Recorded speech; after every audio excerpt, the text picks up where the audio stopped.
suspect is a recently fired LAPD officer, Christopher Dorner. He is an armed domestic terrorist and has threatened to kill LAPD officers and our families.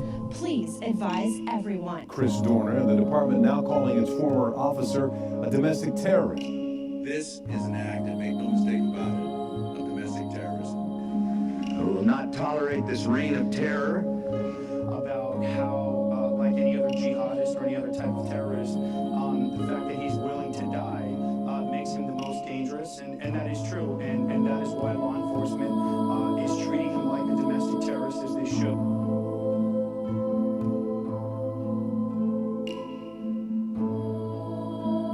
Talking a lot about drones. There's been a lot of talk about the Americans using drones against people linked to Al-Qaeda, American citizens. You look at a case like this and Dorner. Is this a case where you would think sometime soon that we would use drones against American citizens? A case like this where he's trying to kill people?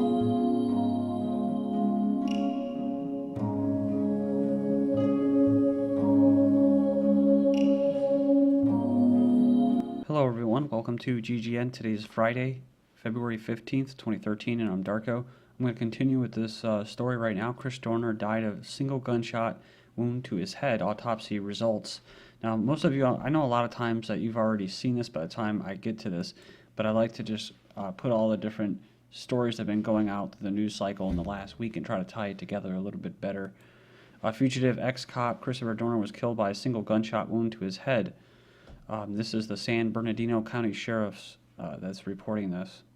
As the cabin where Dorner was hiding was going up in flames, deputies heard one final gunshot inside.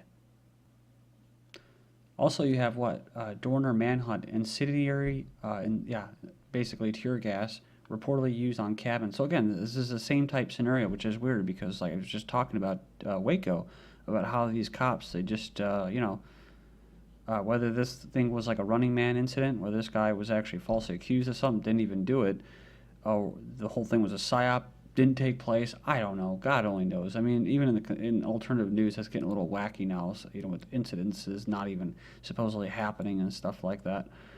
It's hard to really get to the truth here, get to the bottom of it. But like that first video said, there was two things that we should take away from this, which is one, he was treated as a domestic terrorist. Two, the possibility of drones being used against this domestic terrorist was also gone. Went through the news feed. Whether they said, "Oh, this is a bunch of conspiracy theorists," it's planting the seeds, and that's how it works in these mass psyops. But I was just talking about Waco, about how they got pissed off that these people are just holding up in there, and that their best way to basically end the situation is to just set it on fire and have them come out and shoot them, or have them kill themselves, which they did, I think, in both cases. But then remember this one, audio catches cops shouting, "Burn this mother effer down" during Dorner siege, so they purposely did it. Police gave no warning as they mistakenly shot woman 71 delivering newspapers and then target another innocent bystander during the California manhunt for, quote, killer ex-cop. Emma Hernandez, a victim, says she had no warning before police opened fire. Her daughter, 47, was a passenger in the truck, was shot twice in the back and hospitalized in stable condition. So, also wounded by the shattered glass from the window. Damn, dude, look at this picture here, dude. Look at all those bullet holes. Jesus. Law enforcement officers look over bullet-riddled pickup truck after they mistakenly shot Emma Hernandez in the hunt for Chris Dorner. They're lucky they even came out alive, dude. And The Onion put out a story, Los Angeles on high alert as LAPD back on regular duty to protect and serve. It says here, Los Angeles residents are reportedly on edge today following reports that hundreds of armed and extremely dangerous LAPD officers are resuming regular patrolling duties after the conclusion of today's manhunt for rogue ex-cop Christopher Dorner. I mean, just knowing that they're out there is terrifying. How can I feel safe when these maniacs are on the loose in my neighborhood, said visibly rattled Ashley Stilson, 38. To explain that she strictly observed the city's advisory to avoid the historically violent, unpredictable predators by going out in groups and avoiding the streets entirely after nightfall. These guys are volatile and in many cases mentally unstable. Something needs to be done about them because I fear for my family knowing that these sick people are still at large. Of course, this is The Onion, so. But this is real. Native American women, or basically I think they're from Canada, Native women fear Canada police, Canadian police, says Aboriginal. A spokesperson says Native women fear to report physical abuse because it is the police who are the perpetrators of the violence against the Aboriginal women. Quote, there is no way these women will feel comfortable going to their abuser and reporting to them a different officer had perpetrated them. So, yeah, you know, it's, in that case, you'd have to carry out, you know, your own justice or whatever, but then that would be considered vigilantism, and then you end up going to jail. So that's a video. Links should be posted. My internet's been getting jacked with a lot lately.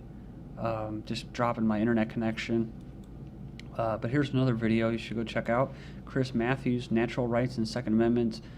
People are racist. So here's this video on here on Thursday. That's exactly what former DC cop and MSNBC scriptreader Chris Matthews did. He called the NRA's Wayne LaPierre a racist for daring to defend the natural right of self-defense. Hurricanes, tornadoes, riots, terrorists, gangs, lone criminals, LaPierre wrote for the Daily Caller on Wednesday. These are perils we are sure to face, not just maybe. It's not paranoia to buy a gun, it's survival. It's responsible behavior, and sometimes we encourage law-abiding Americans to just do that. So, again, like I said, the NRA kind of represents the big manufacturers, gun manufacturers, to be honest with you. They're not the authority for gun owners or the Second Amendment, whatever. So, says he also wrote, the American people clearly see the daunting forces that will undoubtedly face terrorist crime, drug gangs, the possibility of Euro-style debt riots, civil unrest, or natural disaster. So it goes on here and it says, unfortunately, the NRA boss discounted the primary reason there is a Second Amendment and safely framed his argument, you know, gun owners are not buying firearms because they anticipate a confrontation with the government. Rather, we anticipate confrontations where the government isn't there or simply doesn't show up on time, he wrote. So you can go check it out for time's sake. I'm going to keep moving to this next video. It's only a minute clip, but this MSNBC crazy NRA statement has heavy racial overtones. One issue that always boggles my mind is that the idea that a gun is a defensive weapon. That is a myth. A gun is not a defensive weapon. A gun is an offensive weapon used to intimidate and used to show power. Police officers do not carry a gun as a defensive weapon to defend themselves or their other officers. They carry a gun to be able to do their job in a safe and effective manner and face any oppositions that we may come upon. If it was a defensive measure, why did we lose 55 officers nationwide last year to gun violence? And unfortunately, in just the 2 months of this year so far, we've lost 2 officers to gun violence in the state of California alone. We deal with gun violence on a daily basis. We are asking and have been asking for reasonable regulations, not that are going to impact the legal gun owner. We're asking for reasonable regulations that will help us keep our communities and our officers safe. It's funny because he says police officers don't use it as weapons, as a defensive weapon. They use it for an offensive, which is to intimidate, right? That's what they do. And he talked about the number of revenue collectors that were killed by civilians. But I like to see the numbers that, especially in LA and California, that were killed by revenue collectors, who didn't actually victimize anybody. They just offended the state. You know, when they say an offense, what offense? You offended the city of Los Angeles, or that you offended the state of California. That's what's so beautiful about those crappy political laws, not common law, but political laws, is that they can get you for doing something, and then they can get you for not doing something. So that's, I mean, when he's talking about reasonable, it's already unreasonable. The fact that you have to be treated as a terrorist if you carry a firearm, such as myself, in Indiana, I have a permit to carry, I have permission, right, a permission from mommy and daddy to be able to carry a spear.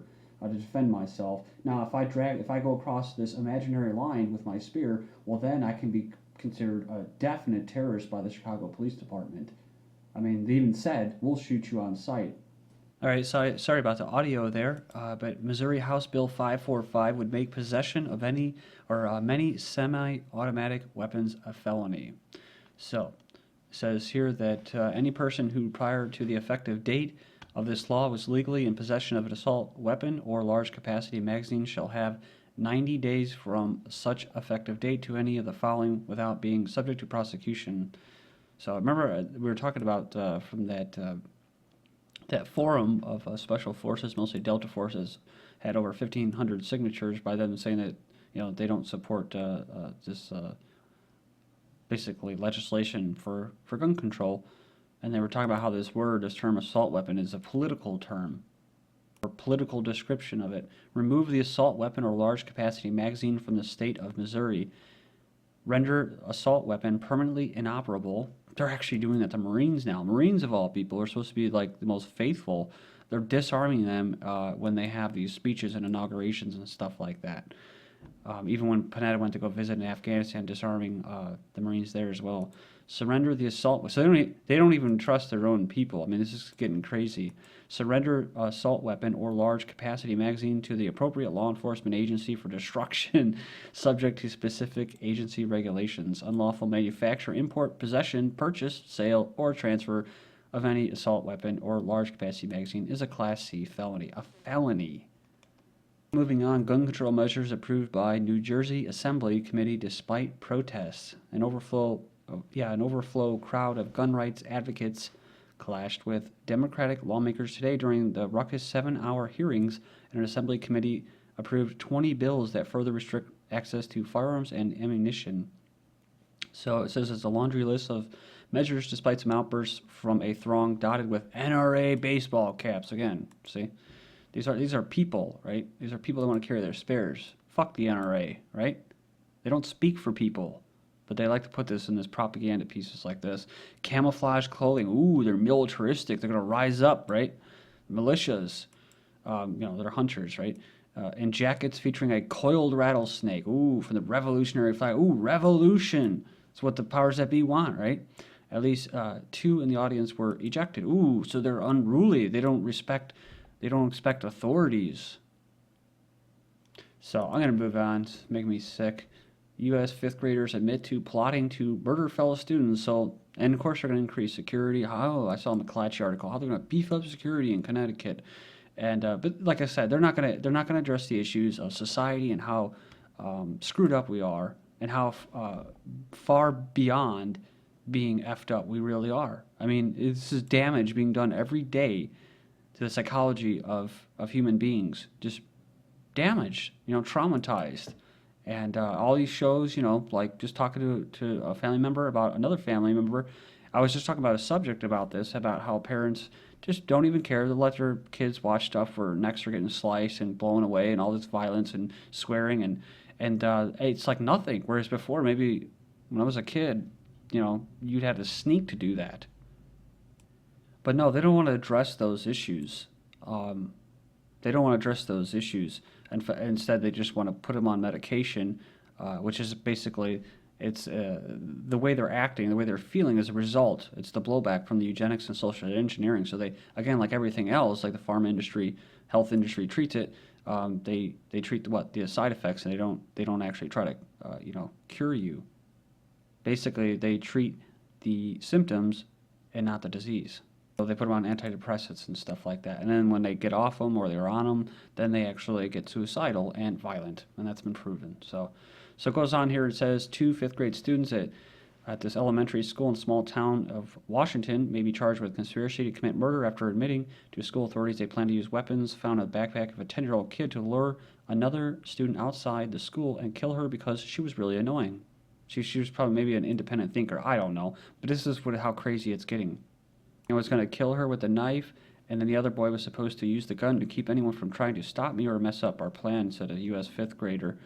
And they plan to harm an additional 6 students at the learning center. Probably they just weren't carbon copies, as Kurt Cobain calls them, like everybody else. Uproar after school checks kids' pants for poop. So school officials say nurses' search was made discreetly. So it says here that mystery pooper had 5 times left feces in the gymnasium, led the principal to ask the school nurse to inspect the 4th grader's underwear. So that's funny. My kid came home and he said his butt had been inspected, complained one parent. So, that class had been the ones using the gym with the feces appeared and didn't respond when the principal continually asked who did the deed. So, said the principal, I guess she defended the move. So one of the parents, you don't violate someone's civil rights just to achieve the ultimate goal. Well, they do. They're kind of the property of the state. That's why they're there, indoctrinating them. So you really don't have any rights in that respect. Thank you.